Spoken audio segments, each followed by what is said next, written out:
គណៈកម្មាធិការសិទ្ធិមនុស្សកម្ពុជាដាក់ពាក្យប្តឹងចំពោះករណីរំលោភសិទ្ធិជនភៀសសិទ្ធិកម្ពុជាយ៉ាងធ្ងន់ធ្ងរពីសំណាក់យោធាថៃទៅកាន់នារីការពិសេសអង្គការសហប្រជាជាតិទទួលបន្ទុកសិទ្ធិជនភៀសសិទ្ធិក្នុងប្រទេសនៅទីក្រុងហ្សឺណែវប្រទេសស្វីសគណៈកម្មាធិការសិទ្ធិមនុស្សកម្ពុជានៅថ្ងៃទី26ខែមករាឆ្នាំ2026នេះបានចេញសេចក្តីប្រកាសព័ត៌មានជូនដំណឹងដល់សាធារណជនទាំងជាតិនិងអន្តរជាតិឲ្យបានដឹងថាគណៈកម្មាធិការសិទ្ធិមនុស្សកម្ពុជាបានដាក់ពាក្យប្តឹងទៅកាន់លោកស្រីភូឡាហ្គាវីរីប៊ីតាន់កើនារីការពិសេសអង្គការសហប្រជាជាតិទទួលបន្ទុកជនភៀសសិទ្ធិក្នុងប្រទេសនៅទីក្រុងហ្សឺណែវប្រទេសស្វីសចំពោះករណីរំលោភសិទ្ធិជនភៀសសិទ្ធិកម្ពុជាយ៉ាងធ្ងន់ធ្ងរពីសំណាក់យោធាថៃគណៈកម្មាធិការសិទ្ធិមនុស្សកម្ពុជាបានបញ្ជាក់ថាទោះបីជាមានសេចក្តីថ្លែងការណ៍រួមនៃកិច្ចប្រជុំពិសេសលើកទី3របស់គណៈកម្មាធិការព្រំដែនទូទៅនាថ្ងៃទី27ខែធ្នូឆ្នាំ2025កិច្ចព្រមព្រៀងបទឈប់បាញ់យ៉ាងណាក៏ដោយក៏ជនភៀសសិទ្ធិកម្ពុជាច្រើនជាង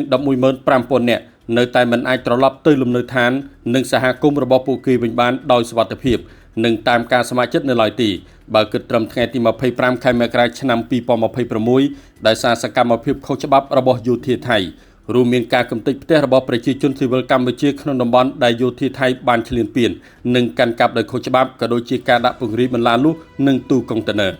ទង្វើរបស់យោធាថៃបានធ្វើឲ្យជនភៀសសិទ្ធិកម្ពុជាក្លាយជាជនគ្មានផ្ទះសម្បែងនិងជាជនរងគ្រោះចំពោះការបណ្តេញចេញតាមទំនឹងចិត្តដែលជាការរំលោភកិច្ចព្រមព្រៀងបទឈប់បាញ់ជាពិសេសចំណុចទី1ចំណុចទី4និងចំណុចទី7ចំណុចទី1បានចែងថាភាគីទាំងពីរបានឯកភាពឈប់បាញ់ជាបន្ទាន់រួមបញ្ចូលអាវុធគ្រប់ប្រភេទរួមទាំងការវាយប្រហារលើជនស៊ីវិលហេដ្ឋារចនាសម្ព័ន្ធនិងទ្រព្យសម្បត្តិស៊ីវិលព្រមទាំងគោលដៅយោធារបស់ភាគីទាំងសងខាងគ្រប់ករណីនិងគ្រប់តំបន់ទាំងអស់កិច្ចព្រមព្រៀងនេះមិនត្រូវរំលោភបំពានឡើយទោះក្នុងកាលៈទេសៈណាក៏ដោយចំណុចទី4លើកឡើងថាភាគីទាំងពីរឯកភាពគ្នាអនុញ្ញាតឲ្យជនស៊ីវិលរស់នៅក្នុងតំបន់ព្រំដែនដែលរងផលប៉ះពាល់វិលត្រឡប់ទៅផ្ទះសម្បែងនិងប្រកបជីវភាពរស់នៅធម្មតារបស់ពួកគេវិញក្នុងពេលឆាប់ៗបំផុតដោយគ្មានការរារាំងមានសុវត្ថិភាពនិងសេចក្តីថ្លៃថ្នូរនៅក្នុងតំបន់រៀងៗខ្លួនចំណុចទី7បានបញ្ជាក់បន្ថែមទៀតថាភាគីទាំងពីរឯកភាពមិនប្រើប្រាស់កម្លាំងគ្រប់ប្រភេទប្រឆាំងនឹងជនស៊ីវិលនិងទ្រព្យសម្បត្តិរបស់ជនស៊ីវិលទោះក្នុងកាលៈទេសៈណាក៏ដោយសកម្មភាពបែបនេះមិនត្រឹមតែធ្វើឲ្យគ្រោះថ្នាក់ដល់សហគមន៍នៅតាមតំបន់ព្រំដែនប៉ុណ្ណោះទេប៉ុន្តែថែមទាំងរំលោភច្បាប់អន្តរជាតិនិងធ្វើឲ្យខូចកេរ្តិ៍ឈ្មោះរបស់ភាគីដែលមិនអនុវត្តតាមកិច្ចព្រមព្រៀងផងដែរគណៈកម្មាធិការសិទ្ធិមនុស្សកម្ពុជាបានគូបញ្ជាក់ថា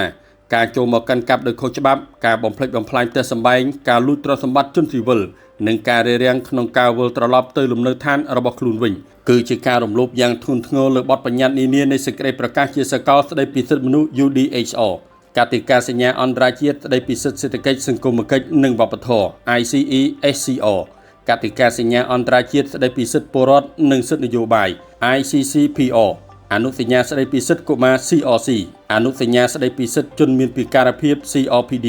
អនុសញ្ញាស្តីពីការលុបបំបាត់រាល់ទម្រង់នៃការរើសអើងប្រឆាំងនឹងនារីភេទ CEDAW និងអនុសញ្ញាទីក្រុងហ្សឺណែវឆ្នាំ1949ជាងនេះទៀតសកម្មភាពទាំងនេះក៏បានកំពុងបង្កការលំបាកកាន់តែធ្ងន់ធ្ងរបន្ថែមទៀតចំពោះជនភៀសសិទ្ធិកម្ពុជាជាពិសេសដល់ស្ត្រីកុមារមនុស្សចាស់ជរាអ្នកជំងឺនិងជនមានពិការភាពដែលជាក្រុមជនងាយរងគ្រោះស្រាប់ត្រូវជួបបញ្ហាដូចជាភាពក្រីក្រការបាត់បង់ការសិក្សាបញ្ហាសុខភាពទាំងផ្លូវកាយនិងផ្លូវចិត្តព្រមទាំងឱកាសទទួលបានសេវាចាំបាច់ផ្សេងៗទៀតនៅក្នុងបណ្ដឹងនោះគណៈកម្មាធិការសិទ្ធិមនុស្សកម្ពុជាបានស្នើអ្នករាយការណ៍ពិសេសអង្គការសហប្រជាជាតិ1ពិនិត្យនិងដោះស្រាយជាបន្ទាន់នៅស្ថានភាពជនភៀសសិទ្ធិក្នុងប្រទេសកម្ពុជាដែលបង្កឡើងដោយសកម្មភាពយោធារបស់ថៃទី2ចេញសេចក្តីជូនដំណឹងបន្ទាន់ទៅរដ្ឋាភិបាលថៃនិងធ្វើទំនាក់ទំនងជាមួយគ្រប់យន្តការអង្គការសហប្រជាជាតិពាក់ព័ន្ធដើម្បីអំពាវនាវឲ្យបញ្ឈប់ជាបន្ទាន់ចំពោះសកម្មភាពទាំងឡាយណាដែលរារាំងការវិលត្រឡប់របស់ជនភៀសសិទ្ធិកម្ពុជាទៅលំនៅឋានវិញដោយសុវត្ថិភាពនិងសេចក្តីថ្លៃថ្នូរទី3អំពាវនាវឲ្យប្រទេសថៃដកកងកម្លាំងយោធាចេញពីទឹកដីកម្ពុជានិងជៀសវាងរាល់សកម្មភាពណាដែលបង្កើនការគ្រប់គ្រងរបស់យោធាថៃឬបង្កឲ្យមានការភៀសសិទ្ធិបន្ថែមទៀតទី4បញ្ជាក់ស្ថានភាពនេះនៅក្នុងបណ្ដឹងនិងរបាយការណ៍នានាថាជាករណីធ្ងន់ធ្ងរមួយនៃការភៀសសិទ្ធិក្នុងប្រទេសជាប់ពាក់ព័ន្ធនឹងចំនួនប្រដាប់អាវុធដែលជាការរំលោភលើច្បាប់សិទ្ធិមនុស្សនិងច្បាប់មនុស្សធម៌អន្តរជាតិទី5ជំរុញឲ្យប្រទេសថៃផ្ដល់នូវការជួសជុលការខូចខាតនានាជូនដល់ជនរងគ្រោះកម្ពុជាដូចជាការផ្ដល់ជាសំណងនិងការធានាមិនឲ្យករណីបែបនេះកើតឡើងជាថ្មីម្ដងទៀតគណៈកម្មាធិការសិទ្ធិមនុស្សកម្ពុជាបានបញ្ជាក់ជាថ្មីថា